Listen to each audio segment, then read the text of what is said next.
You have now tapped in with the introspective father and son duo. Last name may be strange, but never strangers to the game. Adjust the listening devices and keep it loud. Coming in, flex. I just wanna win, LABB, who we running with, 2233, I'm on 10 again, state your name. Big dope on flame. Hello and welcome to another installment of No Strangers to the Game. Today's episode is entitled New School, the Impact of College Athletics. Today we're going to be discussing the impact of college athletics on our lives, from the recruitment process to our experiences, being college athletes, as well as the impact of college athletics on, the university that it's, a part of, as well as the surrounding town, if it is, considered more of a college town. So I wanted to start today with asking you, or really just you giving your experience from the recruitment process and a little bit about your, time and your experience as a student athlete. Wow, to try to chop all that up and break it down, that's going to be challenging, but I'll do the best I can because I can talk about this all day. Initially, when I left high school, I did get recruited, but I went to a junior college, College of the Desert, and I played 2 seasons there, and I was recruited by a few schools, ended up electing to go to the University of Idaho, in which I played there for a season.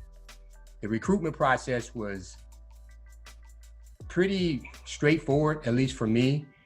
You had coaches that would come, they'd see your game, and they'd talk to you after the game and tell you what they thought.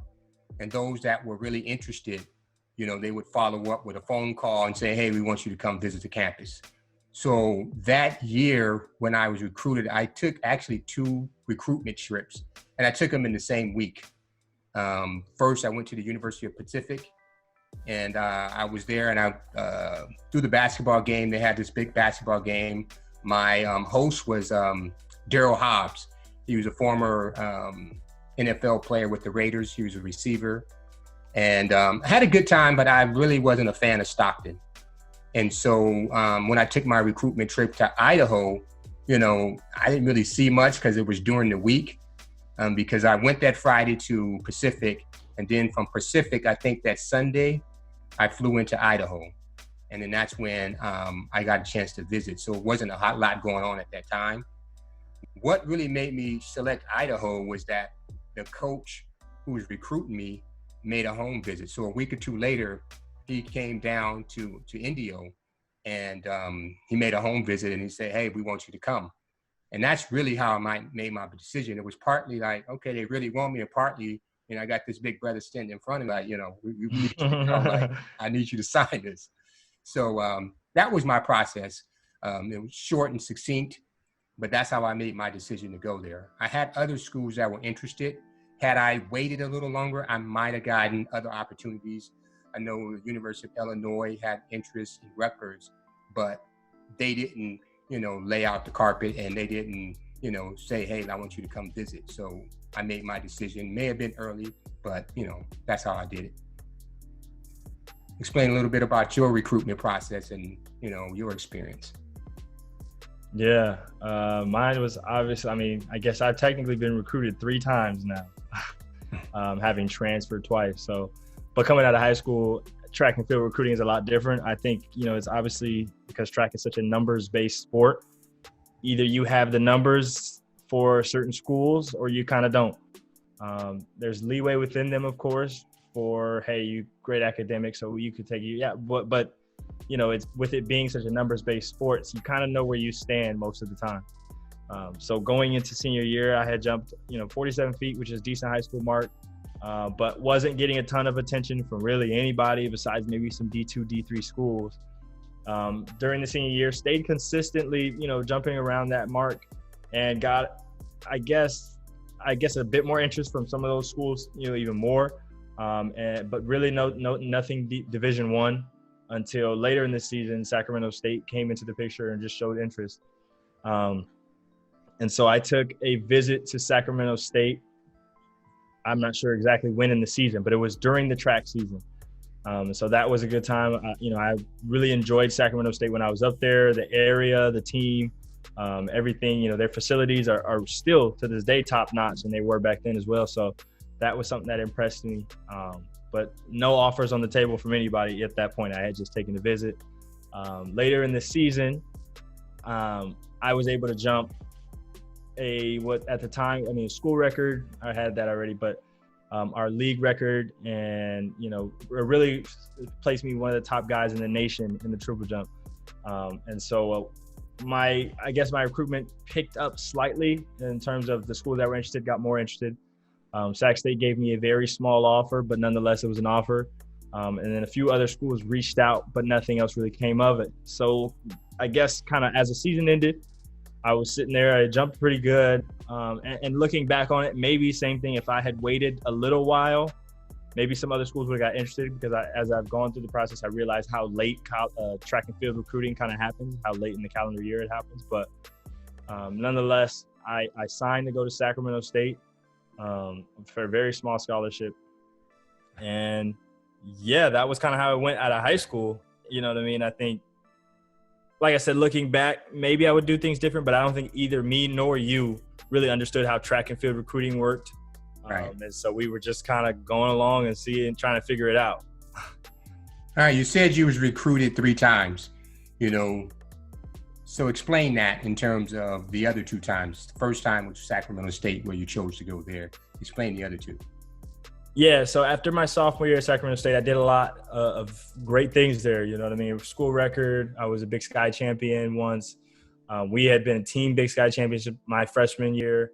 I had made the regional meet, both freshman and sophomore year outdoors. So I did, really, really well. And so I was looking for a scholarship increase there, and their scholarship, I guess, allotment for track and field is pretty small. So things just kind of got like, I wanted to at least explore my options. And so that's how that went. And the coaching staff was somewhat resistant at first, but finally said, okay, fine, you go ahead and do it.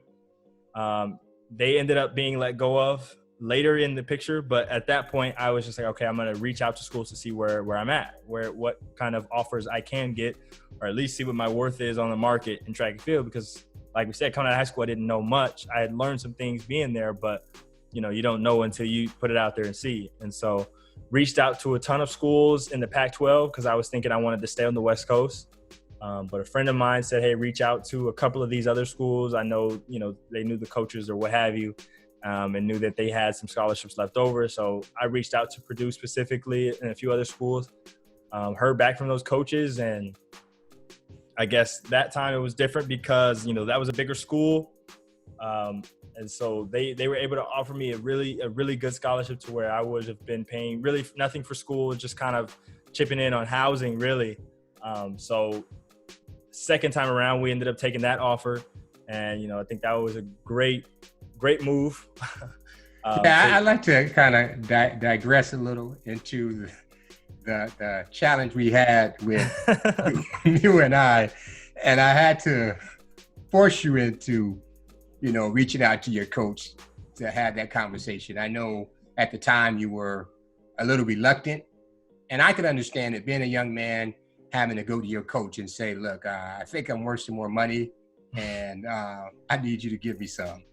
And I know going back and forth, we would talk about it, and I could tell you were reluctant. I think part of it was because you had your friends there, and so you had, gotten comfortable.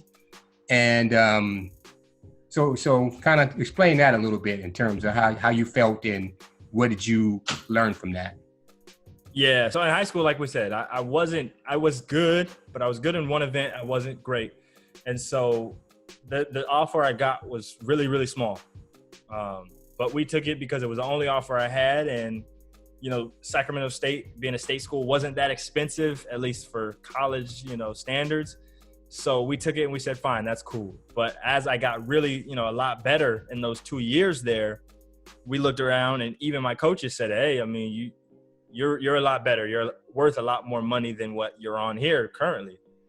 And so at first I even made the decision to go in and talk to him. But when he what it seemed like was my coach was trying to do was, my head coach anyway, was trying to push the decision off just to kind of make sure I wait around. And I didn't realize at the time, but it was really just trying to make sure that my recruitment wouldn't be good. So then I'd just kind of settle for coming back. But you pushed me to go and talk to him and just kind of push the issue of like, no, I'm going to need what at the time was considered a permission to contact letter, which meant that it gave you permission to contact other schools and basically get recruited while you're still at this school. And so, I mean, like you talked about, that could be kind of awkward, seeing as how obviously we were in the middle of the season.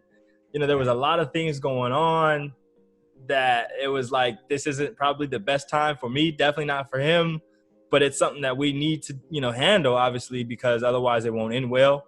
So there was tension.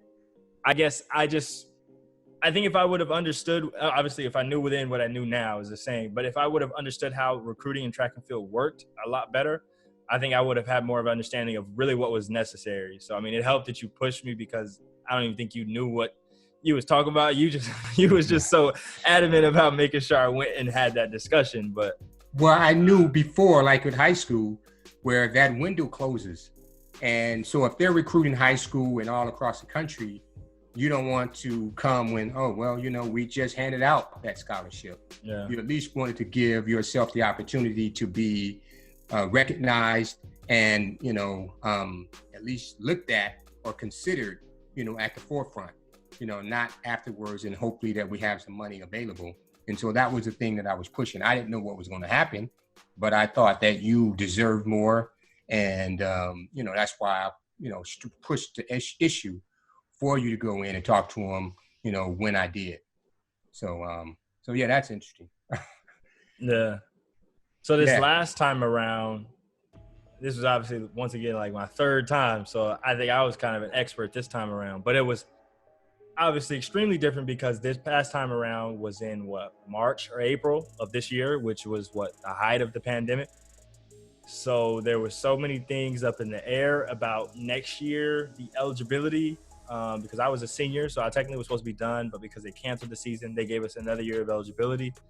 But there was questions up in the air whether they'd give us the indoor season back, whether, you know, it was just a lot going on. They didn't know what the scholarship allotment would be. Would they increase it? Would they keep it the same? Would you be able to get more money for your seniors? So there were so many things up in the air that as I'm reaching out to schools to see, hey, you know, I'd like to be a part of your program. They're like, yeah, I think that would be great, but we don't know what things are going to look like in the next 6 months for us. So I think that's where a lot of, you know, the difficulties came in, but, you know, did a good job of, I guess, making sure to stay on top of that. And then as we were updated from the NCAA and from, you know, I guess the authorities within college athletics about what the circumstances will be in the coming year, we were just real adamant about communicating with those coaches. And so obviously whittled down the list, and Kansas State offered me a great offer, and we took that. We took that one this time around, and so this is where I'll be doing my final year of college track and field. So how do you think that experience in the recruitment process, being at now 3 universities where you're competing, will help you in your endeavors to go into sports management and sports business? Yeah, something you talked about while I was getting recruited, or while I was having those, I guess, uncomfortable conversations, was that, hey, if you want to be, you know, a sports agent or work with a franchise or anything in that realm, these are conversations you're going to have constantly. You're going to have to, you know, tell somebody, hey, we don't like that contract offer. We're going to need something else, or, you know, whatever it may be. These conversations are what you're going to have to do. So realistically, get used to it. You know what I mean? And so that was something that was tough to understand at the time. And I think what I tried to explain to you, but I mean, I get what you were saying, and you were right at the end of the day. But at the time, I was just thinking it's more difficult in my mind when it's your life. You know what I'm saying? I think, and it sounds weird, but in a way, it's easier for me to say, no, we don't like that contract offer when it's somebody else's contract offer. Whereas now, you know, it's like I'm the one on the line. If I don't take this, or if things don't work out, I'm going to be the one that's just stuck. So I think it was more difficult to have those conversations, but it definitely makes it easier, like you said, going into what I want to go into, to have gone through those experiences more than one time now. So, right. You know, you talked about, you know, how COVID-19 has impacted, you know, the track season as well as, you know, college athletics and sports overall. yeah. And moving into this upcoming season, I've been doing some reading and just kind of following, kind of what's happening with the decisions that are being made to postpone the football season and other sports. Some sports have been canceled altogether as a result of the economics of college athletics. So give me some insight on the impact of college sports, not only for the university, but just the surrounding areas and the revenue that's created, and how that's divvied up and how it's anticipated, to help some of these communities function. Yeah, having gone to 3 different schools, I've seen obviously 3 different areas and how college athletics and the college in general affects the town around it. Sacramento State is in, California's capital of Sacramento. It's kind of an established city. So the university, I wouldn't say wasn't a big part of the city, but realistically, it wasn't a big part of the city. You had a lot of other things going on, in downtown Sacramento. You had professional sports teams. Particularly college sports there, or college athletics, Yeah. So when I was in Sacramento, I don't think I got much of that feel of like, oh, this university and its athletics really, really affect the town around it. And then a major switch going out to Purdue, which is in West Lafayette, Indiana, an hour outside of Indianapolis. I mean, we saw it as we were driving in on my recruiting trip. There isn't much out there once you get, outside of Indianapolis, and then on the drive from there to West Lafayette, there's not much. And so those towns are obviously smaller towns in the Midwest. There was no pro sports team in West Lafayette or anything like that. So they're so reliant on the revenue because they really were built around these colleges. These towns were built around these colleges in general. So they rely on the college and the, resources that it brings, from people to capital to all of these things, to help the community surrounding it thrive. It's funny because I spent the summer in West Lafayette when school's done realistically and everybody goes home and there's no sports going on during that summer, and it's just a ghost town. You know what I mean? The town, it doesn't suffer because they've done, they know how to manage things, because they have the revenue that they had while the kids were there and things. But you can just tell that the town is a lot different. It's like, this is the season where we have to kind of be reliant on what we either made or are hoping to make. And it becomes, like I said, a ghost town, and just a lot of those resources leave realistically. So with that being said, as these seasons, or this football season or whatever, may end up being canceled or not played or postponed, it has a huge effect on them. Like I said, they rely on that revenue heavily. And so, I mean, even if they play this season, just the fact that it's in limbo, those towns are losing money daily. You know what I mean? Because now we're sitting back on our heels like, are we going to play? Are we not? Should I hire this guy to be able to, you know what I mean? There's so many decisions that need to be made beforehand, before a football season is played, that now they're sitting around not knowing whether to make those decisions. So it has a huge impact on those surrounding cities. Yeah, I was reading where, in some instances, I know with Penn State and some of the other Big Ten schools, as they decided to postpone the season, you're talking about hundreds of millions of dollars in which those cities, areas, and the university would not be able to capture in revenue because everything is being shut down. That impacts the college as well, as you know, and we've talked about in the past, where basketball and football are the major revenue generators for colleges and universities. When you think about Purdue and their TV contract, and talking with your coaches and the business side of it, where those TV contracts, the school itself, generates over 70 million just in the TV revenue. That doesn't account for the games, the ticket sales, all the apparel and what have you. So, and that was the biggest difference between a lot of that's why the Power 5, I think you saw, was way more adamant about trying to play football versus some of the smaller conferences, because the Big Ten, the SEC, the ACC, and the Big 12, they all have TV networks, Big Ten network, SEC network. And so those TV contracts that they have with those networks are providing them tons and tons of revenue to be able to, take care of their student athletes and just do things they need to do and creating revenue. Whereas, take, for example, Sacramento State, my old school, there is no Big Sky network. There is no big TV contract that's helping, float their athletics, and funding the athletics. So for them, it's like playing football may cost us, if we can't fill up the stadium, playing football may cost us more than it does generate revenue. So what's the point, right? Whereas those bigger conferences, that's why you saw them pushing, because at the very least, like you said, that's $70 million they get from the Big Ten network or the SEC network, that can float them, and they can generate some revenue based off of that. So, yeah. So that's going to be interesting to watch, not only with the collegiate athletics, but the professional sports, and begin to realize how entrenched we are in this country around sports, and how much a business sports is, and how much revenue is being generated. I think I read something where I want to say college football generates about $4 billion annually. So college athletics in general is a $4 billion industry. $2 billion is for football itself. Another $1.5 billion is considered to be around basketball, and then the other $500 million, $500 million is left for all the other sports combined. You know what I mean? But yeah, college football in this country is a $2 billion industry. Yeah, that's a lot of money in limbo right now, realistically, that we don't know what's going to happen to it. That affects, like we said, those small towns and even big cities. LA itself, USC, UCLA. I mean, it's not going to make or break a city like Los Angeles, but that affects a lot of people within the city. You got restaurants that are being, filled and packed during the games in the season.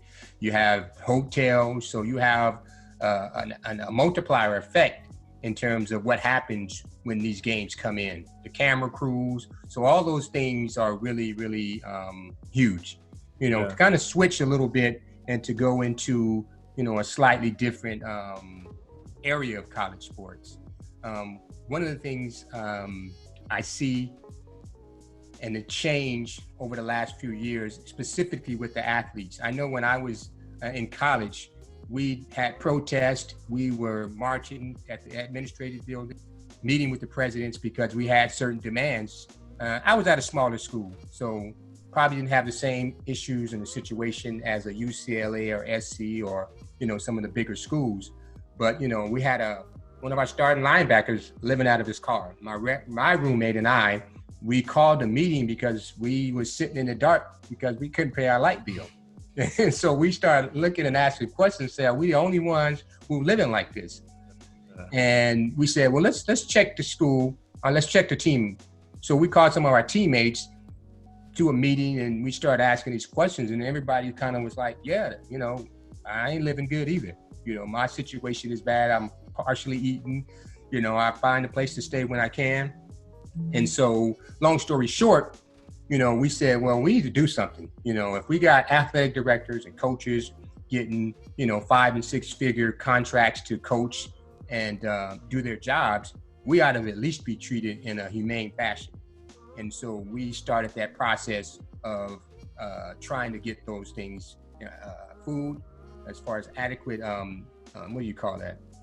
Meals, eating table, athletic director, and we wanted coaches that looked like us and represented us and people that we could relate to. But moving forward, I see where now that fight for athletes to be treated better is one, but two, to actually get paid for their likeness. For so many years, the university has taken the likeness of these athletes and made millions of dollars. And you look down 5-10 years down the road, and some of these athletes are homeless or, not living very well or broke. And so I'm glad to see that take place and that it's starting to happen. What are your thoughts on it, and how do you think this can impact student athletes in the future? I think it's huge, and I think of a specific story, something I was reading a long time ago, but Reggie Bush at USC, right? USC's education, because that's the big argument is, hey, you're getting a world-class education for free if you're on a full ride scholarship.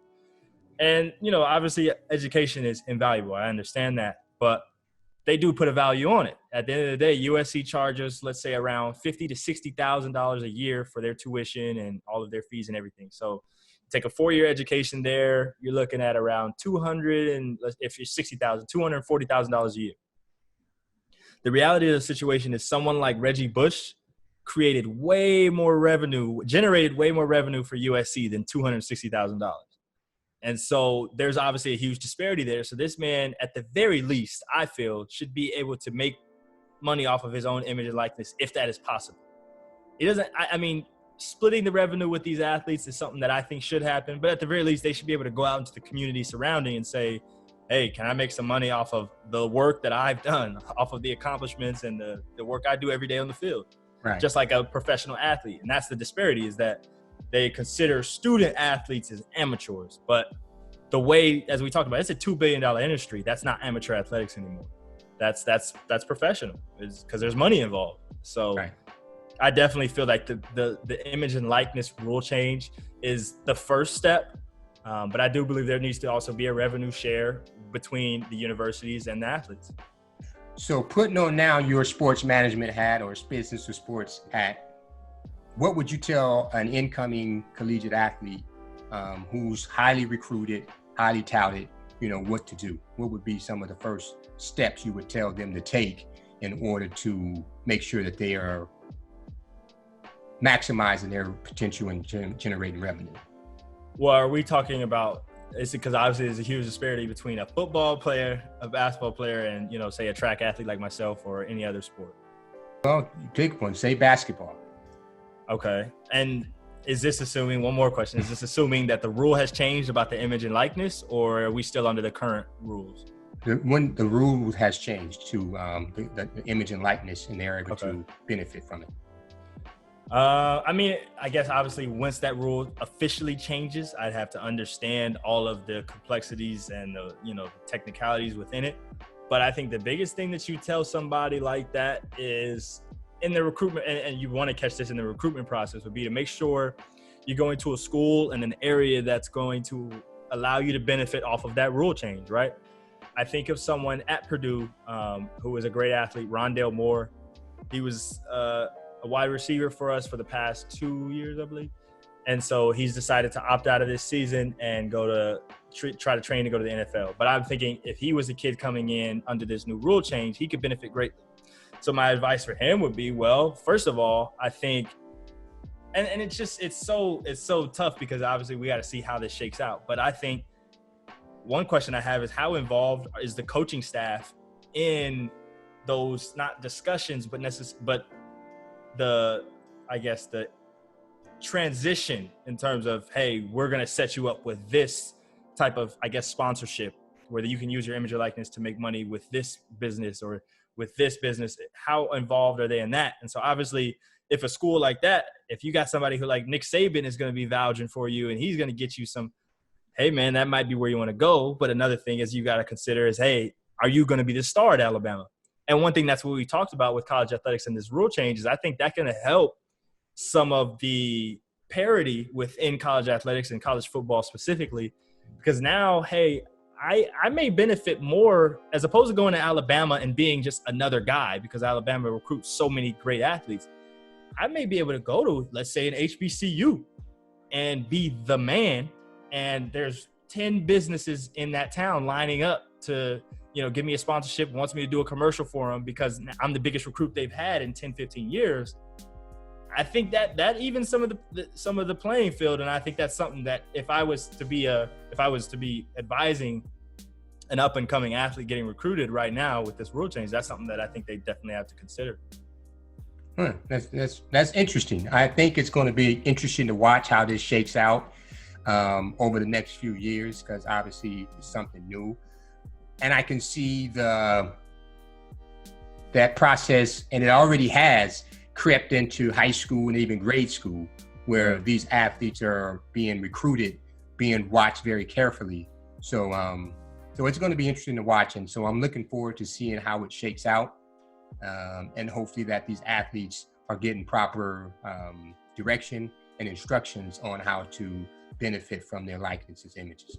Yeah. And it's crucial because in the past, I think, it's funny because the horror story that they try to put out there for why they shouldn't be paid is you have the kid that was a first round draft pick. He skipped his last, however many years of college. He got his first round draft pick, blew all his money, and now he's broke with no college degree.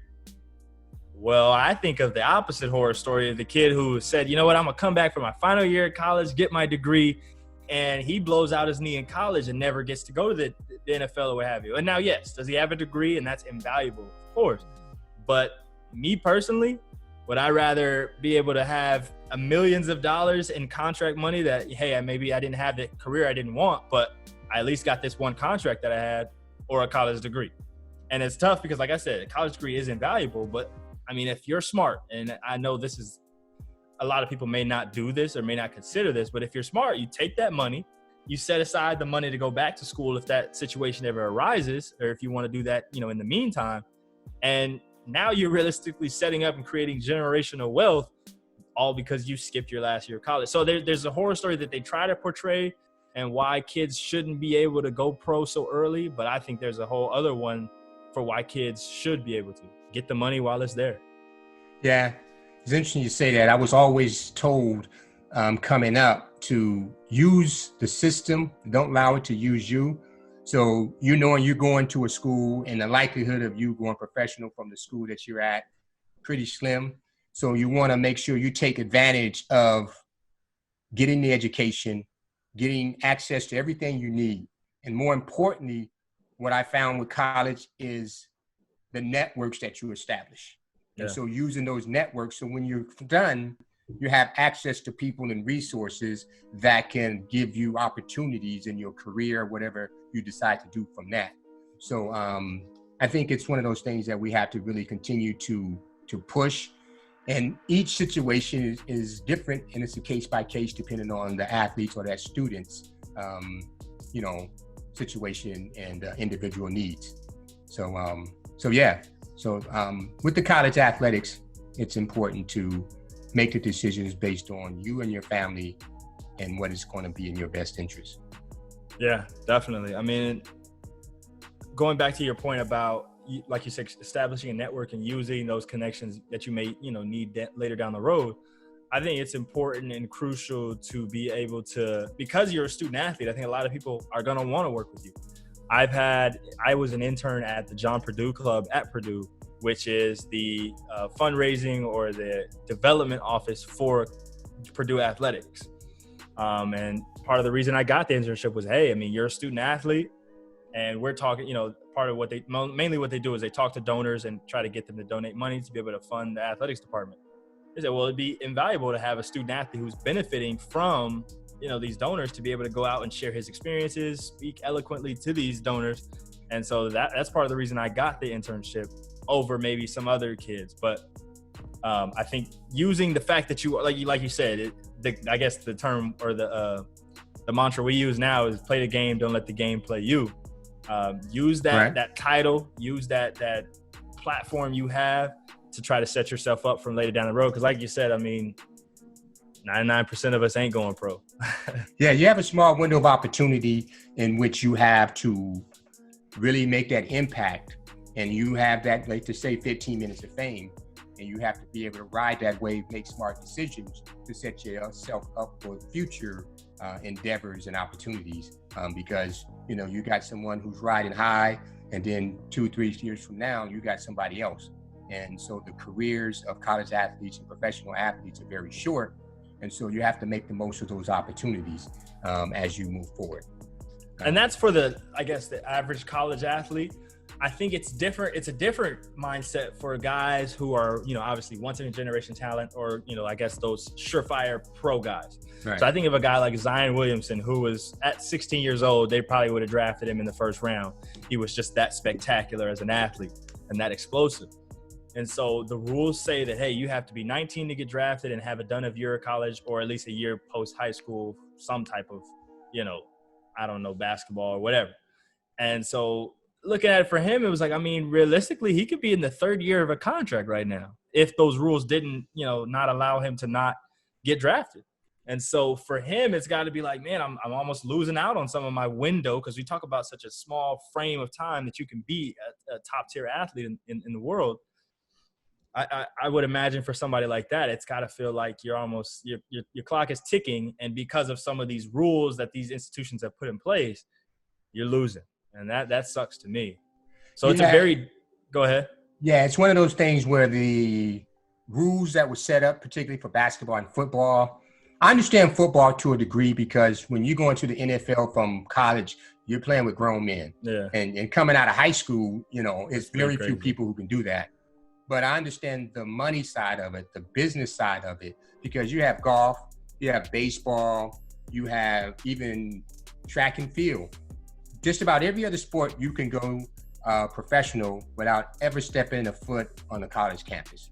The only two sports where you can't do that is basketball and football at this point. Basketball, in the past, you were able to do that. Very few people had the skills to, but there were a few who were able to. But I think that new rule, or the rule they recently put in place, how many years ago, 7 to 10 years ago, was really to capture that revenue. And I think now with the athletes being able to understand the business side, or looking at the business side a little more intently and getting the support, it's putting the pressure on the NCAA to say, hey, y'all need to step up to the plate, and we need to come into the 21st century. Else, you're going to have people circumventing college, particularly basketball, like some of these things that are happening with, what's my man, Rich Paul, and some of the athletes that he's been working with, getting them in $1 million internships, opposed to going to college. They're getting ready, they're preparing, they're training with some of the best trainers and getting ready for the draft. And at the same time, they're getting access and exposure to, I guess, some of the business side, but even more importantly, the revenue that they're generating by bypassing college or going overseas or what have you. So I think the NCAA is understanding that a little clearer. I think they need to understand how to make that transition so that the college game doesn't suffer. Because I like the college sports, I like college basketball. But as you can see over the last several years, it's suffered with the one and done because, these gifted athletes, I can go and make X amount of millions of dollars and then go to class, which is not a problem, but I'm living in a dorm or I'm living in a way that is not really to where I can be living, or the way I can be living with, these contracts that are being offered and generated. And that's one thing that I understood, and I think a lot of people understood with this image and likeness rule. It wasn't out of the kindness of the NCAA's heart. It's a survival tactic. They understand that a lot of athletes are, like you said, going to circumvent the college game because it's becoming unnecessary. I mean, you look at this year in high school basketball recruiting, you have 3 of the top 5 recruits, in high school going to the G League, making $500,000 in a year. And not going to, that's NCAA losing out on, some of the top guys coming out of high school.